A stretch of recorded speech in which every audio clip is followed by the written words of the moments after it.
Merci beaucoup de nous accueillir et je vous laissais la parole, parce qu'il était important aussi qu'on ait la parole de la représentation nationale pour... vous ne resterez pas très longtemps, mais au moins pour nous dire la vision que vous avez de nos secteurs et comment vous pouvez porter nos sujets au sein de l'Assemblée. Je vous laisse la parole, Madame la députée. Merci beaucoup. Eh bien, bonjour à toutes et à tous.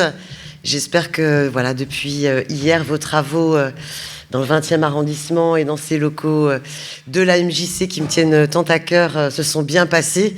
Moi, il faut savoir que cette salle, j'ai beau être députée France Insoumise NUPS de la 15e circonscription du 20e arrondissement, j'ai aussi une autre démarche au niveau de l'éducation populaire, puisque j'ai fait une conférence gesticulée, pour ceux qui connaissent, démarche particulière d'éducation populaire, et je l'ai jouée ici même.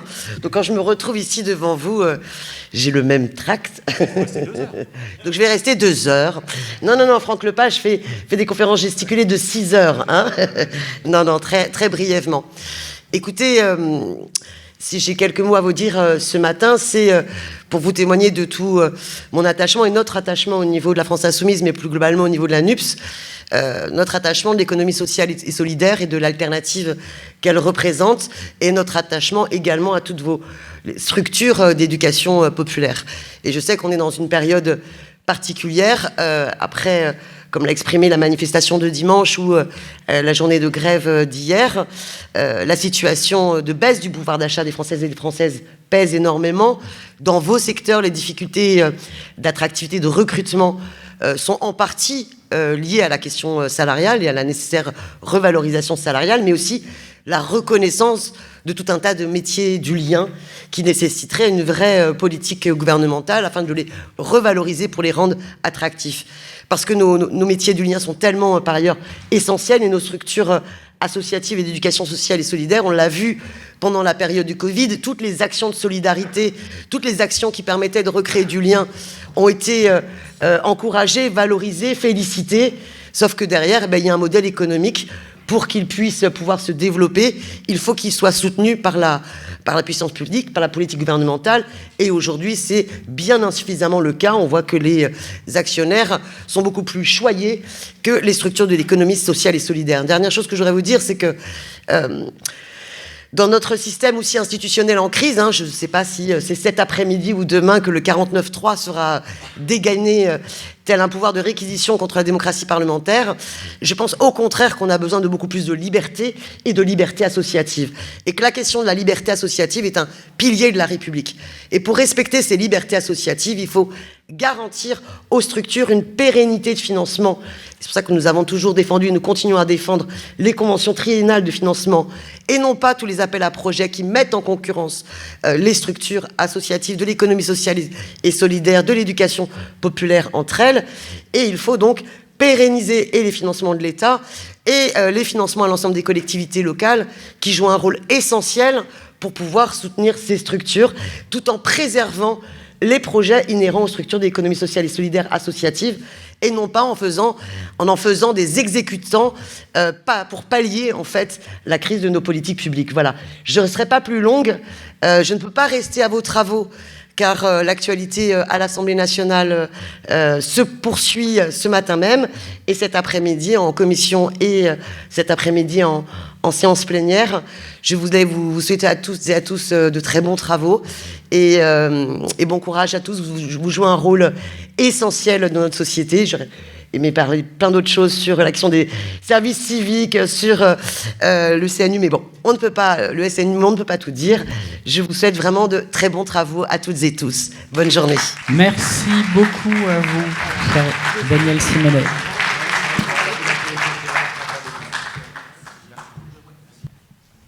On y va, mon cher David. Le gros sujet de cette journée va être l'attractivité des métiers. Et pour démarrer sur le sujet, j'ai le plaisir, donc vous l'avez déjà avec nous, d'accueillir Anne-Claire Devauge, la directrice attractivité des métiers d'Exopé, et Arnaud Zegerman, qui nous rejoint, qui est le cofondateur de l'Institut Via Voice, et avec lequel, cher Arnaud, là, celui que tu veux, mais je me mets au milieu, moi, en fait, donc c'est pas celui que tu veux.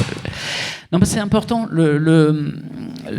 tous les sujets qu'on évoque liés aux ressources humaines et aux difficultés de recrutement auxquelles vous êtes confrontés sont à mettre en perspective d'une situation française, d'une situation de la société, et sur laquelle on va échanger avec Arnaud, qui, à la tête de l'Institut Via Voice, se nourrit des chiffres, de la réalité exprimée par les chiffres, mais se nourrit aussi de sa culture de sociologue pour nous aider à comprendre et peut-être anticiper la façon dont il va falloir fonctionner. Peut-être un premier regard, mon cher Arnaud, sur le travail et le sens. C'est une question aujourd'hui, et pourquoi on doit se poser la question ? Alors, bonjour à toutes et à tous. Oui, c'est une question, le travail et le sens, parce qu'effectivement, vous l'avez tous déjà entendu, cette notion de quête de sens qui prend de plus en plus d'importance dans le débat public et dans la réflexion sur le travail. Pour autant, et on va en parler petit à petit, on a tendance à croire que cette quête de sens prend le dessus sur l'ensemble des préoccupations des Français par rapport au monde du travail. Or, cette quête de sens, si elle est une réalité, elle n'occupe pas l'ensemble des réflexions sur le monde du travail. On peut vouloir changer de travail, on peut choisir son travail pour des raisons de quête de sens, mais pas uniquement. Il y a une multitude d'autres paramètres à prendre en compte, dont on va parler au fur et à mesure. Et d'ailleurs, au regard des images que l'on a sur le travail, c'est quoi la réalité ? Est-ce que les Français sont attachés à leur travail ? Est-ce qu'ils vivent le travail comme une souffrance, une source d'asservissement ? Alors, je vais reprendre ce qu'on disait tout à l'heure. Il y a une image que j'aime bien pour parler du travail en France. Dans nos imaginaires collectifs, quelle image on a du travail ? Lorsqu'on interroge les Français, on a l'impression que finalement, Michel Houellebecq a gagné. Sa conception si triste et si désespérée du monde du travail. En fait, on a l'impression, et là je dis on a l'impression, c'est plutôt en parlant avec des journalistes, en parlant avec des gens qui participent au débat public, que finalement le monde du travail, c'est la solitude, le désespoir, ne pas être écouté. Ou bien c'est l'extrême inverse, c'est le petit patron de PME avec son accent du Sud qui est sympa et proche de ses collaborateurs. La réalité du monde du travail en France, elle est beaucoup plus variée que ça. On a fait des études auprès des actifs, les études dont je vais vous donner les résultats sont des études très récentes, pour demander effectivement quel était leur rapport au travail.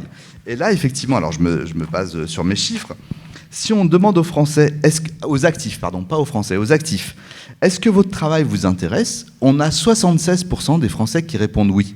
Alors, ça fait beaucoup, les 25% qui disent non, mais ça fait quand même une grosse majorité qui répond oui. Est-ce que votre travail vous permet de vous sentir intégré dans la société ? 74% répondent oui. Est-ce qu'il vous apporte des satisfactions personnelles ? 70% répondent oui. Donc on voit bien que l'image du monde du travail qu'on véhicule en France est souvent un petit peu erronée parce qu'on a tendance à ne voir que le mauvais aspect de la médaille. Que le mauvais côté de la médaille. Si on raccourcit ce que tu dis Arnaud, les 3/4 des Français sont globalement épanouis au travail.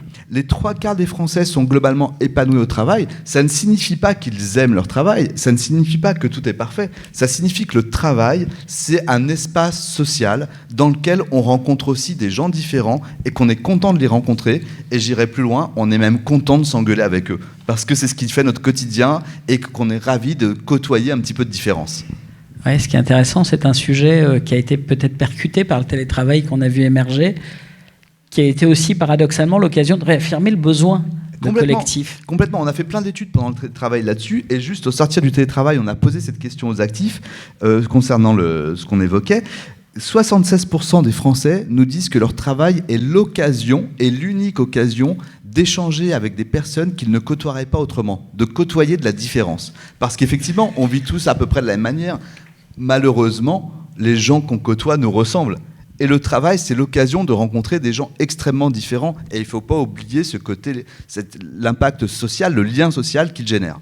Alors, ce qui est intéressant, c'est que tout ce que tu dis, si on le met en perspective du cœur de métier de l'éducation populaire, ça parle. On nourrit et on alimente tout ça. Peut-être un point sur les valeurs dans le monde du travail. Quelle image se font les actifs du rôle de leur entreprise ou de la finalité de leur entreprise ? Est-ce qu'elle est uniquement orientée business, sans se préoccuper des conséquences ? Est-ce qu'à l'inverse, ils ont le sentiment que l'entreprise prend en compte des enjeux sociétaux ou pas ?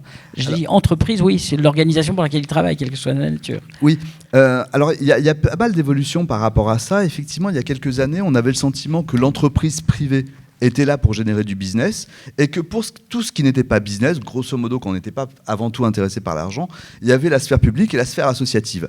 Les choses évoluent totalement là-dessus. Elles évoluent auprès des plus jeunes, mais elles n'évoluent pas qu'auprès des plus jeunes, elles évoluent dans l'ensemble de la société. On a mené depuis quelque temps un observatoire de l'intérêt général, et on a demandé aux Français, je vais reprendre le chiffre parce que je ne le connais pas de tête, est-ce que vous avez le sentiment que les entreprises privées doivent se préoccuper de thèmes d'intérêt général ? Et là, effectivement, je retrouve ce chiffre. On a 74% des Français qui estiment que se préoccuper de l'intérêt général doit faire partie du rôle d'une entreprise privée. Donc on voit bien l'évolution où avant on segmentait le privé, le public, l'associatif. Aujourd'hui, l'entreprise fait véritablement partie de ces acteurs qui doivent avoir un discours sur ces sujets d'intérêt général. Et par ailleurs, il y a une expression que j'aime bien qui a été reprise, on peut en penser ce qu'on veut, hein, au moment du Covid, enfin en pic. Les entreprises qui ont aidé leurs collaborateurs, qui ont joué un rôle pour les aider au quotidien sur des aspects pratiques comme sur des aspects financiers, on les a appelées entreprises-providence. Je ne sais pas quoi penser de ce terme, parce que ça peut être dangereux par rapport à l'État-providence, ça soulève plein d'ambiguïtés. Mais je trouve que ça génère des questions intéressantes. Est-ce que l'entreprise doit devenir une entreprise-providence ? C'est une question en tout cas qui est posée par les Français, parce qu'on n'est pas encore au stade des réponses, mais on voit bien des évolutions. Mais c'est intéressant et c'est une bonne nouvelle pour l'ESS en général, pour l'éducation populaire en particulier, parce que pour le coup, vous êtes construit sur cette proposition-là. Donc il y a bien une attente sociétale et vous avez déjà la réponse. J'ai envie de dire que ça nous renvoie presque à la table ronde d'hier soir, fin d'après-midi hier soir, en disant que là, il y a un rôle ou une nécessité de communiquer autour de ces valeurs, d'expliquer ce qu'on a, puisque vous faites déjà. Et vous êtes donc là, il y a un vrai facteur d'attractivité qui rentre en résonance. Il y a un vrai facteur d'attractivité. Après, il ne faut pas oublier la dimension sociale dans le monde du travail. Lorsqu'on a creusé vraiment pour savoir auprès des actifs quels étaient les éléments qui pouvaient les démobiliser par rapport à leur entreprise. Qu'est-ce qui est vraiment facteur de déstabilisation ? Au-delà des difficultés propres à chaque organisation, hein, des problèmes de management, des problèmes d'anxiété, etc., tout ce qu'on peut entendre au quotidien, au global, on s'est rendu compte qu'il y avait un facteur qui pouvait vraiment segmenter la population des actifs, c'est le sentiment de convergence des intérêts. On a un actif sur deux qui nous dit « mes intérêts de salarié ne sont pas convergents avec ceux de ma direction ». Alors, ça soulève plein de questions, ce sentiment de convergence. Des fois, c'est une réalité, des fois, c'est une perception, des fois, les intérêts ne peuvent pas être convergents, des fois, ils le sont, mais on ne le voit pas. Mais en tout cas, moi, j'ai le sentiment que c'est quelque chose qu'on a tendance à ne pas assez expliquer dans les entreprises et dans les différentes organisations, où se trouve la convergence des intérêts, comment elle se manifeste et comment on va l'exprimer pour les années à venir. Mais alors, dans ce contexte, pourquoi autant de difficultés de recrutement aujourd'hui ? Et je pense à nos amis de l'éducation populaire. Ce qu'on entend plus généralement dans la société, et je vous l'ai dit, hein, dans tous les secteurs de l'économie, je pense que vous le savez, toutes les entreprises, y compris les plus attractifs, les boîtes du CAC 40, celles qui payent bien, se plaignent de difficultés de recrutement. Ça veut dire quoi ? Alors, en particulier des jeunes, ça veut dire quoi ? Est-ce que les jeunes ne veulent plus travailler ? On entend beaucoup de choses de ce genre. Pardon ? Ça va faire bondir tout le monde, mais on entend des affirmations de ce genre. Alors effectivement, moi j'adore venir dans ce type de conférence. Quand je suis du côté, effectivement, j'étais la semaine dernière, du côté des employeurs et des patrons, effectivement, on vient vous voir en off après la conférence en nous disant « en vrai, ils veulent rien foutre, les jeunes ». C'est ce qu'on entend, hein, beaucoup. Je suis désolé, la réalité, ça heurte, mais... Alors, et je pense qu'en plus, chaque génération a dit ça de la génération... Probablement, c'est bien de le dire aussi. C'est aussi ça. Moi, j'ai entendu, quand j'étais plus jeune, que je voulais rien foutre. On est le glandeur de la précédente, ouais. Alors, en fait, ce que je vais vous dire, effectivement, moi, ça me surprend parce que ce sont des éléments qui me paraissent importants et pour autant dont on ne parle peu. Il y a plusieurs facteurs à prendre en compte. Déjà, le premier, au niveau des cadres, je ne parle pas de l'ensemble de la population, au niveau des cadres, en France, on est quasiment au plein emploi, au niveau des cadres et des diplômés. Ça signifie quoi ? Ça signifie que finalement, un jeune qui cherche du boulot, on va lui proposer plusieurs postes. Et donc, il va choisir. Il va choisir en fonction de certains critères. Attention, il ne faut pas se leurrer. On a tendance à dire qu'il va choisir en fonction de certains critères, il va prendre le mieux payé. Pas du tout. C'est là où reviennent les questions de sens. Il y a une dimension de sens, c'est important. Il y a une dimension financière. Il y a une dimension qui est de plus en plus importante chez les jeunes. C'est le boulot est près de chez moi. Alors, c'est surprenant. En fait, moi, ça m'a surpris et j'ai cherché à creuser, effectivement, avec mes collègues là-dessus. Tout simplement, il y a des difficultés de transport de plus en plus fortes et il y a un coût de transport de plus en plus fort. Donc, c'est près de chez moi et important. Et effectivement, cette notion de sens. Mais après, il n'y a pas que ça. Là, je parle du taux d'emploi des cadres. Enfin, juste, je donne ce chiffre pour ne pas l'oublier, pour avoir ça en tête. Quel est le taux de chômage pour les jeunes qui sortent de formation ? Pour ceux qui sont sortis de formation depuis 2018, la moyenne, c'est 15% de chômage. En fait, ça paraît pas très élevé. Sauf que quand on n'a aucun diplôme, c'est 44% de chômage. Quand on a au moins un bac+2, c'est 9%. Donc, vous voyez que déjà, ils sont sollicités. Donc, le marché de l'emploi. Il y a un deuxième phénomène, et je reviens là-dessus parce qu'il a une importance colossale alors qu'on n'en parle pas, c'est l'énorme choc démographique qu'on est en train de vivre. Je ne sais pas si vous en avez conscience, et encore une fois, j'insiste, je ne comprends pas qu'on n'en parle pas toute la journée. Nous sommes en train de vivre un énorme choc démographique. Il n'y a plus de jeunes. C'est-à-dire que les Français ont arrêté de faire des bébés à partir de 1995.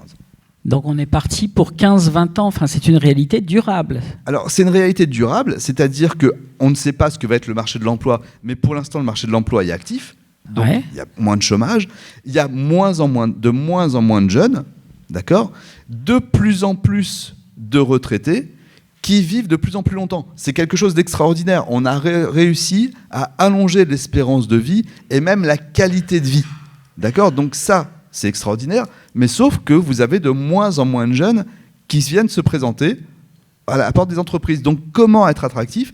C'est une vraie difficulté parce qu'effectivement, on a inversé la tendance. Avant, effectivement, quand vous recherchiez quelqu'un à embaucher, vous aviez plein de candidatures. Maintenant, c'est l'inverse. Donc, il va falloir se préparer à cette réalité.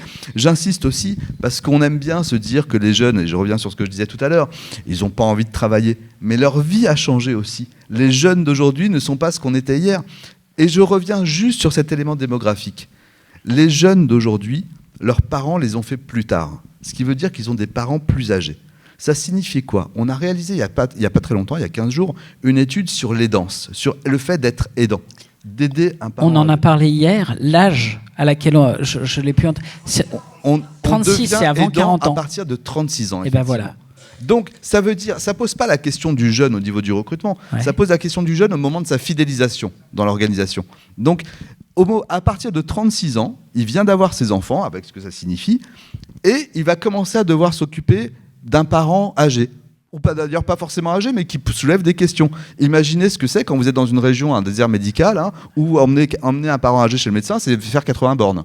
D'accord ? Donc c'est ça. En moyenne, un aidant consacre 10 heures par semaine à cette situation d'aidance. C'est plus d'une journée de travail en plus. Donc ça aussi, c'est intégré. C'est pas simplement les jeunes ne veulent pas bosser, c'est qu'ils sont confrontés à des difficultés auxquelles nous, on n'était pas confrontés au même âge. Et donc la bonne nouvelle du point de vue de vos branches et de l'ESS en général, le débat, j'ai bien entendu ce que disait David, le débat va être posé et ça veut dire que dans le panel de l'offre sur un marché, c'est intéressant d'être sur un secteur qui pourra être offensif, concret sur des sujets comme cela. En clair, j'intègre des dispositifs de prise en compte de l'aidance. C'est un vrai mieux-disant. C'est un vrai mieux-disant. Alors après, il ne faut pas idéaliser la situation. Je pense que c'est pas ce qui fera choisir un poste. Non, c'est un panel. Ça fera partie des éléments à prendre en compte pour fidéliser et qui feront la différence. Mais effectivement, ce qui est intéressant, et moi ça me surprend beaucoup parce que je parle de ces chiffres tous les jours, c'est pas encore tellement connu. C'est surprenant parce que tout le monde le vit, mais c'est pas tellement connu. Donc effectivement, il est important de faire passer ces messages. À la fois, c'est important pour le recrutement et la fidélisation, c'est important pour notre mode de vie à tous. Parce que quand on passe 10 heures par semaine à être aidant, notre mode de vie n'est pas le même. Et si on veut que les gens vivent mieux, si on veut qu'ils travaillent mieux, si on veut qu'on s'épanouisse chacun mieux dans nos boulots, c'est un élément déterminant à prendre en compte. Et si on regarde en fait la situation de concurrence que tu décris, c'est important d'être des secteurs d'activité plutôt plus proactifs ou en avance par rapport au reste de la société, en rajoutant également que ça peut être une mise en résonance des valeurs ou une cohérence, puisqu'on a vu la sensibilité aux valeurs. Donc ça, c'est des faisceaux qui peuvent, si ce n'est conditionner, en tout cas encourager à faire les choix. Complètement. Ouais. Peut-être un point ou un regard intéressant. On dit que la jeunesse est différente des générations précédentes. Est-ce qu'on peut essayer avec toi de voir le monde comme le voient aujourd'hui nos jeunes ? Alors, on va essayer. On a fait cet exercice qui est de dire, c'est quoi un jeune ? Alors, d'un point de vue INSEE, c'est quelqu'un qui a entre 18 et 30 ans. En gros, des gens qui sont nés entre 1992 et 2002. Là, je vous apprends pas grand-chose. Alors, après, on peut se dire, ça aussi, c'est quoi un vieux? C'est compliqué. Alors, je vous donne un chiffre. On en parlait tout à l'heure, je le ressors. C'est une question qu'on a... elle fait mal. Hein. Attendez-vous au pire, mais on est tous concernés, hein, je vous rassure. Ça fait très mal. Je vais essayer de vous donner des bonnes nouvelles, mais franchement, je la digère mal. On a demandé aux Français, c'est une étude qui date de la semaine dernière, à partir de quel âge on est âgé? On se fait un sondage. On a distingué... 36 oh là là. 46. Non, oublions l'INSEE. C'est le sentiment. Non, j'ai pas d'idée. Anne-Claire se lance pas. 40. Âgé à 55 ans. C'est violent. Hein. Vous êtes presque pire que les très jeunes. Hein.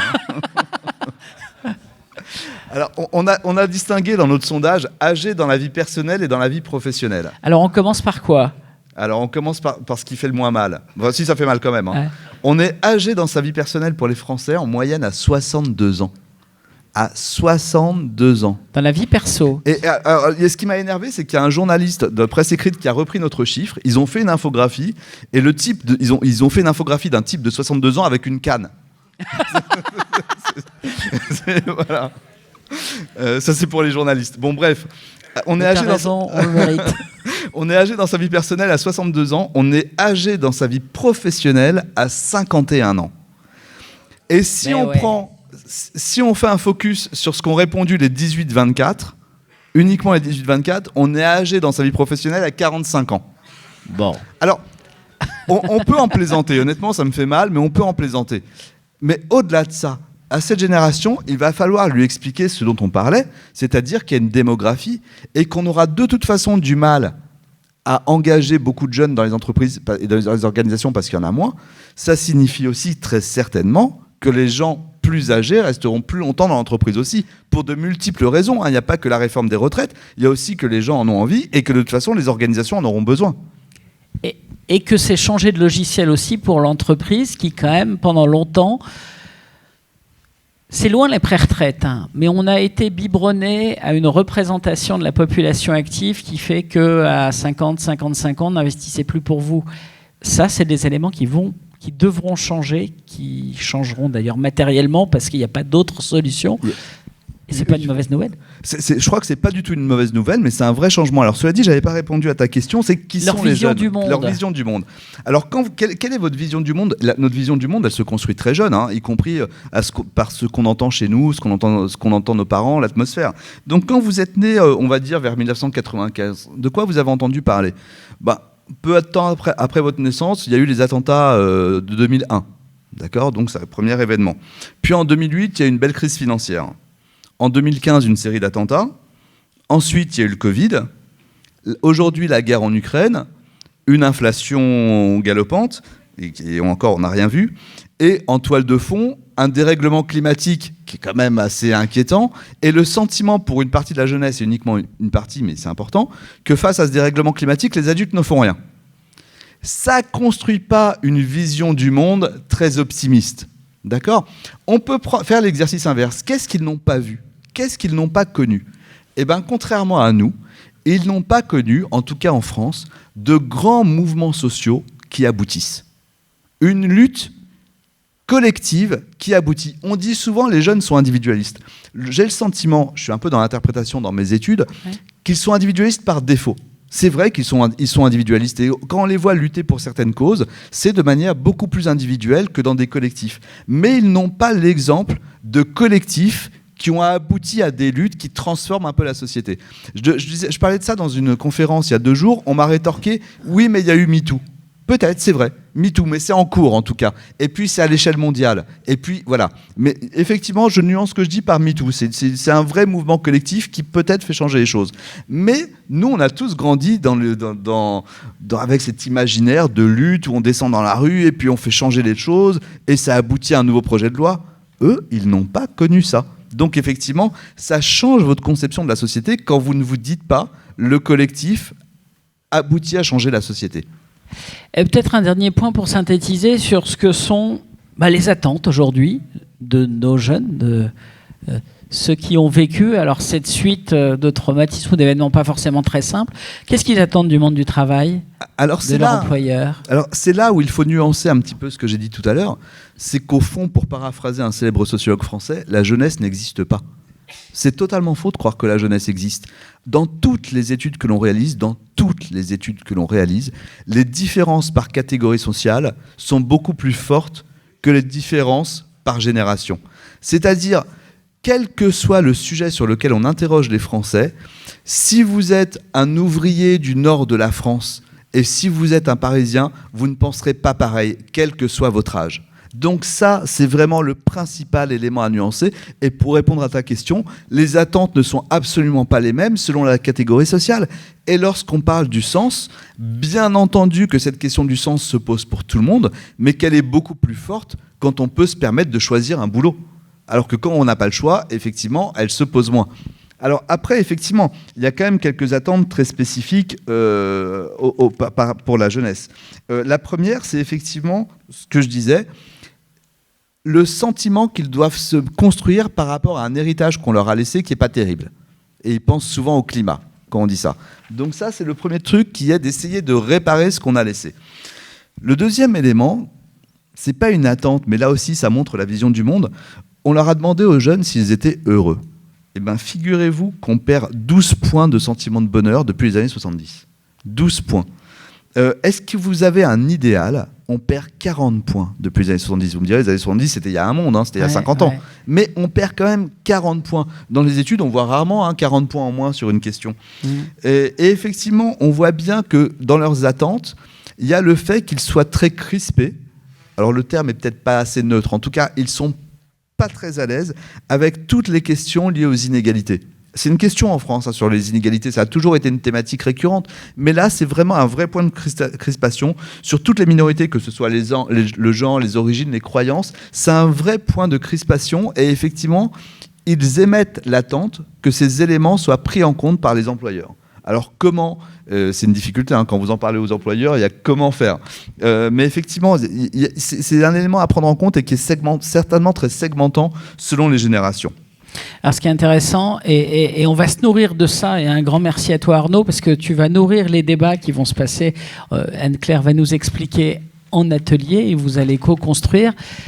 C'est intéressant parce que par rapport... Alors nous, on peut aussi considérer que tout ce qu'on a dit hier, entre les contraintes économiques, les enjeux d'attractivité, les vraies variables salaires sur lesquelles vous avez peu de marge de manœuvre, vous pouvez y avoir un côté anxiogène. Et finalement, ce qu'on entend ce matin, il y a tellement de sujets en résonance. Alors il y a une mission.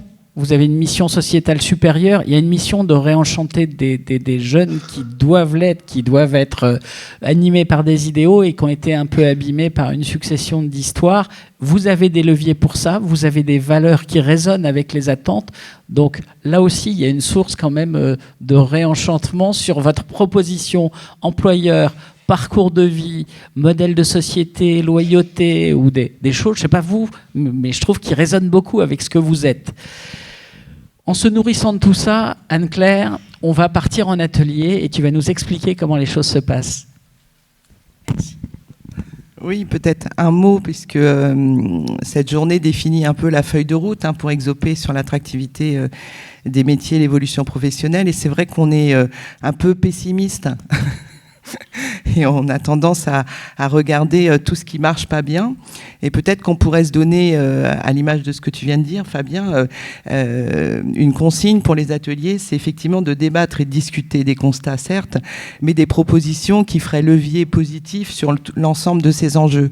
Parce qu'effectivement, il y a un euphémisme à parler de l'attractivité des métiers pour nous-mêmes, quand nous-mêmes, nous sommes issus effectivement...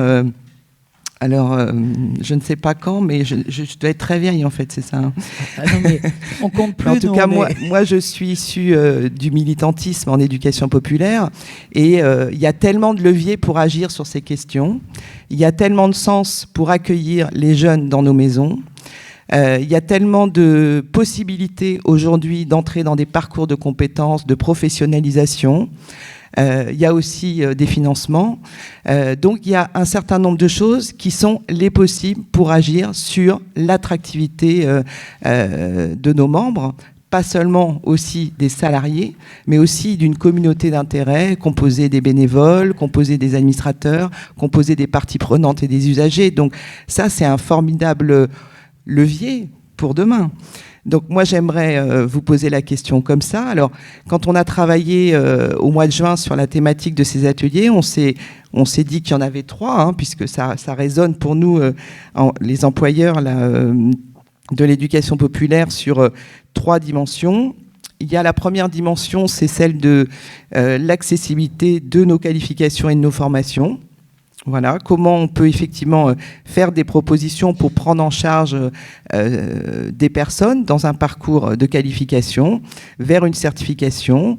Qu'est-ce qu'on dit, par exemple, aussi des certifications qui sont professionnelles et puis de certaines qui le sont moins. Par exemple, nous, on est très inspiré du BAFA, hein, qui est aussi un levier d'accueil et de militantisme et d'adhésion aussi à une sphère d'engagement. C'est aussi le cas pour le sport aussi, d'avoir comme ça, dans des familles affinitaires, l'occasion d'agir et de prendre des responsabilités qui ensuite peuvent entraîner des engagements professionnels. Donc, première dimension, la qualification. Deuxième dimension, quelle proposition pour résoudre toutes ces difficultés liées à nos métiers, puisque dans nos métiers, il y a effectivement la question des rythmes de travail, du temps partiel subi, des rythmes saisonniers, des horaires aussi, des horaires du soir et des horaires du dimanche. Donc, des freins qui sont non négligeables pour le recrutement. Une prise en charge aussi qui est à définir ensemble avec l'idée du paritarisme, hein, comment créer aussi les conditions de mieux prendre en compte les nouvelles questions. On a parlé de l'aidance, il y en a d'autres. Et puis aussi la question bien sûr de l'évolution, on en a parlé un petit peu hier, hein, des rémunérations, de la mutualisation de certains contrats, les groupements d'employeurs hier et demain. L'augmentation aussi de temps de travail aussi pour avoir des temps de travail plus consolidés et moins à temps partiel. Ça, c'est la deuxième thématique de l'atelier difficultés de nos métiers. Et puis le troisième atelier, c'est les propositions au service de la reconnaissance des métiers. On vient de le dire un peu, hein, mais c'est vrai que quand on reconnaît les personnes dans un parcours, ça change effectivement tout et surtout, ça change les perspectives pour notre société. Ça change aussi l'attractivité de nos territoires, l'attractivité de nos maisons d'éducation populaire. Donc ça pose aussi la question de comment demain on peut construire pour l'éducation populaire, tout secteur confondu, hein, nos institutions pour qu'elles soient effectivement plus à même de reconnaître l'ensemble de ces facettes. Là, il y a un formidable défi, mais je le prends comme vraiment avec optimisme et comme vraiment des capacités pour nous d'y réfléchir et de faire des propositions. Pour vous accompagner dans ces 3 thématiques et dans ces 3 ateliers, vous aurez donc Auria, Sébastien et Lucie qui vont être garants d'un temps un petit peu plus court pour le premier atelier, puisqu'il se déroulera sur 1 heure, nous permettant ensuite d'avoir une mini-pause pour ensuite être présent ici dans cette salle, si je ne me trompe pas, à 10h45. Et puis ensuite, on aura un deuxième atelier qui sera là dans son format prévu initialement d'1h15. L'idée, c'est d'engranger un certain nombre de propositions qui vont nous permettre ensuite, pour Exopé, hein, de construire la feuille de route qui sera la nôtre, hein, et pas seulement la mienne. Alors vous avez bien noté, hein, le défi, c'est qu'il y a 3 sujets passionnants, il faut choisir. L'idée, c'est de faire des choix. Renoncer à un sujet, c'est investir sur les 2 autres, et c'est faire confiance à l'équipe qui fera le 3e pour avancer. C'est ça. Vous êtes inscrit normalement sur 2 thématiques sur les 3, et normalement vous avez pu remarquer votre salle en vous inscrivant.